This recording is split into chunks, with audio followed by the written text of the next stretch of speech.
Hello guys, this is me মায়াপি। আজকে যাচ্ছি আমার নানির বাসায়, নানির ছাদ বাগান দেখতে। এই তো চলে আসলাম নানির বাসায়। এবার আমরা ছাদে যাব। এই তো ছাদে চলে এসেছি।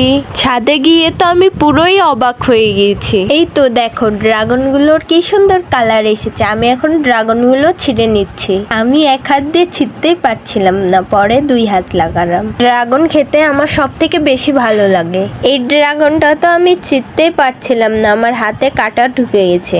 এক এক করে সব ড্রাগনগুলো ছিঁড়ে ফেললাম। এবার বেগুন গাছের বেগুনগুলো ছিঁড়তে গেলাম। বেগুন টানাটানি করে ছিঁড়তে পারছিলাম না, তার জন্য নানি নিচে কেচে আনতে গেছে। টানাটানি করতে গিয়ে বেগুন গাছের ডালই ভেঙে দিয়ে ডালটা আমি অন্যদিকে ছুঁড়ে ফেলছিলাম যেন নানি এসে না দেখে, কিন্তু ডালটা যাচ্ছিলই না। এবার কেচে দিয়ে সবগুলো বেগুন কেটে ফেলি। এরপরে ছাদ বাগানের তরমুজটা মাশাআল্লাহ অনেক সুন্দর হয়েছে।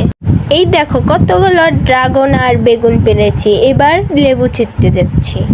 এই গাছে কতগুলো লেবু ধরেছিল, আমি তো বুঝতেই পারছিলাম না কোনটা রেখে কোনটা ছিঁড়বো। এবার তো একদম আমি গাছের ভিতরে ঢুকে গেছি লেবু কাটতে। এখানে আরেকটা তরমুজ ধরেছে, ছোট্ট বেবি তরমুজ।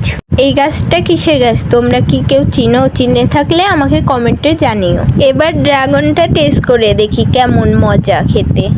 একদম পিওর অথেন্টিক, কোনো সার বা কীটনাশক দেওয়া নাই এতে। এরপরে ড্রাগন ছিলতে ছিলতে মনে পড়লো যে আমি তো হাতই ধুইনি, এর জন্য হাত ধুতে গেলাম। হাত ধুয়ে এসে ড্রাগন কাটলাম। ড্রাগন কার কার পছন্দ কমেন্টে জানিও। খেতে অনেক মিষ্টি ছিল ড্রাগনটা, আমার তো খুবই ভালো লাগছিল খেতে। এত স্বাদ কেন? বাজারের ড্রাগনগুলোর চেয়ে বাড়ির ছাদের ড্রাগনগুলো অনেক টেস্টি। নিজের হাতে গাছে তৈরি বলে কথা। খাওয়া দাওয়া শেষে কিছু ফানি ভিডিও করে নিচ্ছিলাম। আজকের মতন এইখানে ভিডিওটা শেষ করছি। সবাইকে টাটা।